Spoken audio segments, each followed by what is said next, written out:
തെക്ക് പടിഞ്ഞാറൻ ബംഗാൾ ഉൾക്കടലിൽ ശ്രീലങ്കയ്ക്ക് സമീപം ന്യൂനമർദ്ദം രൂപപ്പെട്ടു.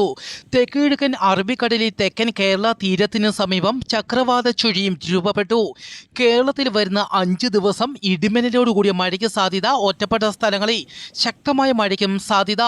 കനത്ത മഴയ്ക്ക് സാധ്യതയുള്ളതിനാൽ നാളെ ഇടുക്കി ജില്ലയിലും നവംബർ 17-ാം തീയതി തിരുവനന്തപുരം, കൊല്ലം, പത്തനംതിട്ട, ഇടുക്കി ജില്ലയിലും നവംബർ 18-ാം തീയതി കോട്ടയം, ഇടുക്കി, പത്തനംതിട്ട ജില്ലയിലും കാലാവസ്ഥാ വകുപ്പ് യെല്ലോ അലർട്ട് പ്രഖ്യാപിച്ചു. ഇടിമിന്നലിനും സാധ്യതയുള്ളതിനാൽ പൊതുജനങ്ങൾ സുരക്ഷാ മുൻകരുതൽ പാലിക്കണമെന്നും അറിയിച്ചു. ഏറ്റവും പുതിയ റഡാർ ചിത്രപ്രകാരം കേരളത്തിലെ പത്തനംതിട്ട ജില്ലയിൽ അതിശക്തമായ മഴയ്ക്കും മണിക്കൂറിൽ 40 കിലോമീറ്റർ വരെ വേഗതയിൽ കാറ്റിനും സാധ്യത.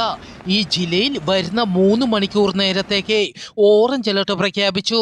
തിരുവനന്തപുരം, ആലപ്പുഴ, ഇടുക്കി ജില്ലയിലും മഴയ്ക്കും മണിക്കൂറിൽ 40 കിലോമീറ്റർ വരെ വേഗതയിൽ കാറ്റിനും സാധ്യത.